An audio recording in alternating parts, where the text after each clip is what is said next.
The pro-EU Remainers have finally taken it too far. As you know, over the last few weeks, the Remainer MPs in Parliament have been trying to find ways to stop Brexit, whether it was by imposing a bill to force Boris Johnson to beg the EU for an extension or to try to stop him from proroguing Parliament. Now, yesterday, the pro-EU Remain MPs got together to find a new plan, and what they did was essentially to make a move against human rights. Remainers have put forward a motion yesterday to have full access to all private communications, whether it's the government's officials, MPs, ministers, their advisors, and even those that were basically civilians until a few days ago and just got a new job in government. Everyone. They passed this law they voted for this motion to have access to all this data, whether it was WhatsApp messages, Facebook messages, Instagram, any platform that you could think of, all the private messaging between people. And this is a huge breach of human rights. Now, not only this is a disregard to our basic human rights, but it's also against due process.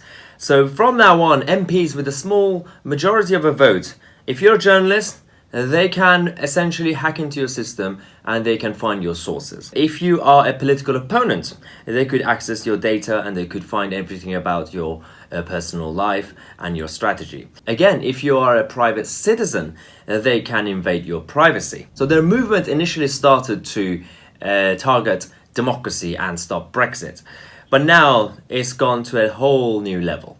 Our private lives could be in danger because of these people. Now, this is a violation of Article 10 of the Human Rights Act, which states that everyone has the right to freedom of expression. This right shall include freedom to hold opinions and to receive and impart information and ideas without interference by public authority and regardless of frontiers. This article shall not prevent states from requiring the licensing of broadcasting, television, or cinema enterprises. Now, thank God we have a government, a conservative government of all, that is on the side of ordinary people and democratic voters, unlike the members of parliament that we have all elected. Dominic Cummings and Boris Johnson have already said that they're not going to be forced to release these information because it is a privacy invasion. In response to Dominic Grieve's rumoured plans to request the government to hand over private communication about prorogation to Parliament, Cummings said, "For a supposedly adequate lawyer who loves the ECHR, Grieve doesn't seem to realise that his request for private messages is blatantly illegal and will be rejected by the Cabinet Office. We love the rule of law in number 10. Now, the same applies to the bill that they passed to force the government to ask for an extension from the EU. Boris Johnson and the government have already said that we will not ask for a delay, which means we will be leaving at the end of October. Now, the Remainer MPs are basically crying around and saying that the government are silencing us and this is very, very authoritarian and we have to stand up to it. Really? It is us, ordinary people, who are being silenced by you. Our democratic rights, our human rights are now being violated because of you. It's not the government. The government are actually defending us for once, which is ironic because it's supposed to be the job of the MPs who should hold the government to account, not the other way around. It got to a point, it escalated so badly that last night when the government were about to prorogue Parliament for the next 5 weeks, John Bercow and the Remainer Labour MPs decided to play games and essentially kind of sulked for a while instead of leaving and just sat there for no reason. Mr. Speaker, the Lords, who are authorised by Her Majesty's Commission to declare her royal assent to acts passed by both Houses and to also declare the prorogation of Parliament, desire the presence of this honourable House. They are doing what they believe to be right, and I recognise my role in this matter. Wait a minute. I couldn't care less whether you like it or not. This is not a standard or normal prorogation. ladies. I don't require any assistance from you, Mr. Stevenson. You wouldn't have the foggiest idea where to start in seeking to counsel me on this important... And therefore, I quite understand. I've already said that Black Rod I respect, and Black Rod is doing her duty, and the Queen's Commissioners are doing their duty, and I will play my part. But I completely understand where it's nothing disorderly. I don't require advice on order from you, Mr. Stewart. You're a master of disorder, man. I completely understand why very large numbers of members are much more comfortable staying where they are. Was followed by a number of Labour MPs basically protecting John Bercow from being dragged away by Her Majesty's officials, and this happened.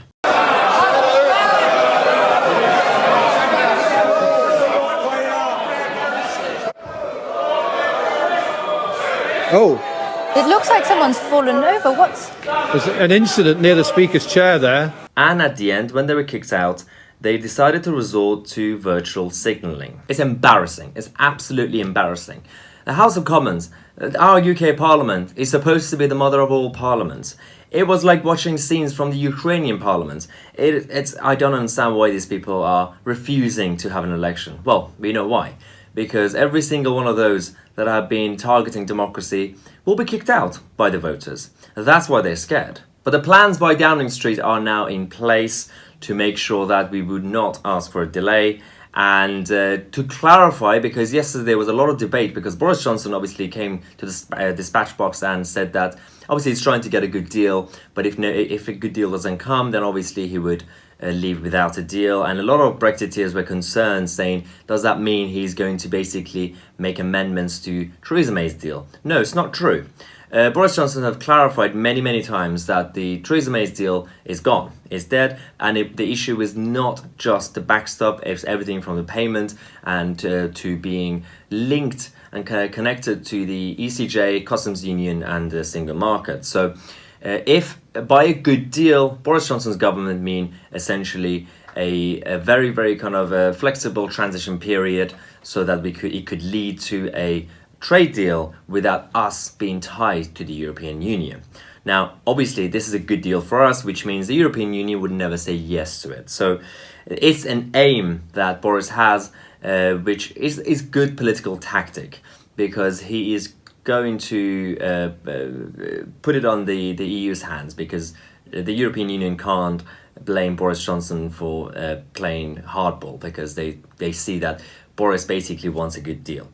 So when we leave without a deal, and yes, we will leave at the end of October, who's going to get the blame? The European Union, not us. But the other reason the opposition party, the Labour Party, are opposed to an idea of a general election is not only because they know they will lose because they're not accepting Brexit, but also they are massively divided. They've lost so many MPs to different parties, Lib Dems, but also some of them just left, become independent.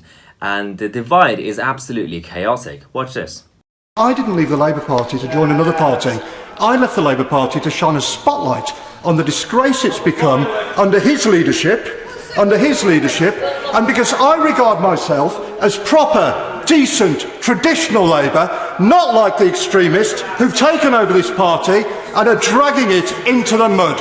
And that's the point I'm going to make in this debate. Or talked, well, she might not want to hear it, but I tell you this. Well, I'm not going over. Well, I've explained why I'm not going over there. But I tell you this. I'm here because voters in Dudley North send me here to represent them. As a Labour representative. And my views and the things I stand up for, decency in politics, the rule of law, none of these things have changed, and everybody in Dudley knew exactly what I thought of these people at the last election. And I'll tell you this, and I'll tell the Honourable Lady this, I'm going to make absolutely certain that she's going to have to answer to her voters for these points at the next election. All right? Well, we'll see. Now, you'll have to answer to yours. Yeah, don't worry about that. Yes, well done. There are still some traditional, old-school Labour politicians who just want to find ways to look after the working classes. And the current Labour Party is not the same. This is the situation we have now. So even though Parliament is not going to be sitting for the next few weeks, There's going to be a lot of news coming out from the government and also the European Union side. So make sure to subscribe to this channel and click on notification bell. So because we're going to be making videos every day to keep you up to date. And if you want to follow me on social media, my Twitter, Instagram are down here. If you want to support the channel, we have the Cabinet Club. You could become a member. The link is in the description. Check it out.